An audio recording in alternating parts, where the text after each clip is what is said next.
Last week, I talked about the Thatcher effect and flipping things around to make sure that you're seeing it the way everyone else is seeing it.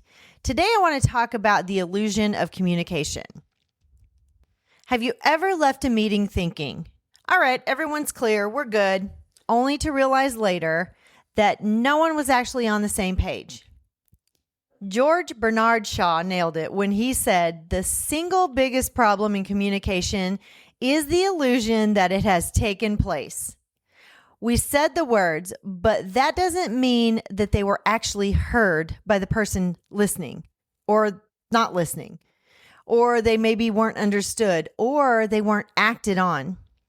Welcome to your midweek power surge, the quick boost you need to refuel, refocus, and lead with confidence. Leadership isn't just about the title. It's about the impact you make every single day. Whether you're stepping into a leadership role, still in the classroom but preparing for a move into leadership, or already leading your team, these short episodes are designed to keep you empowered, encouraged, and equipped for the journey. And the truth is, empowered leaders empower others.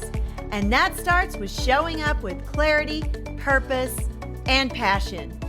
So let's tap into the power within you, the calling God has placed on your heart, and the leadership you're meant to walk in. This is your weekly power surge. Let's go. As a building leader, communication isn't just about talking. It's about transfer. Did what you intended to say actually land the way that you meant it? Did the hearer hear it the way you said it? The illusion happens when we equate sending a message with delivering a message. An email, a memo, or a staff meeting announcement doesn't always equal clarity. The truth is, leadership communication happens in layers. Words, tone, timing, trust, and follow-up are all parts of those layers, or all layers to that communication. If your teachers or your team seem confused or disconnected, it might not be a buy-in issue. It could just be a clarity issue. Great leaders don't just speak. They check for understanding. Just like great teachers, they listen for what was heard, not what was said. One thing that I've gotten really good at with my team is to ask them their action steps before we leave our meeting. So I know that they know what the next step is, because sometimes we just forget or sometimes we're not clear, and have them repeat it back in their own words, just like you do with your children. Tell me what you heard me say, and then you'll know whether what you said landed correctly. Here's your power surge.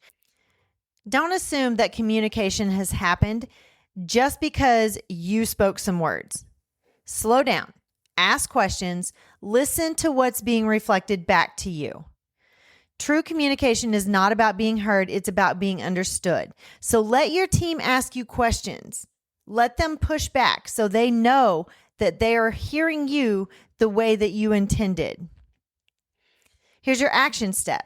Before the end of this week, take one message that you've shared recently, maybe a new policy or initiative or an expectation, and circle back with your team. Ask them, what did you hear me say?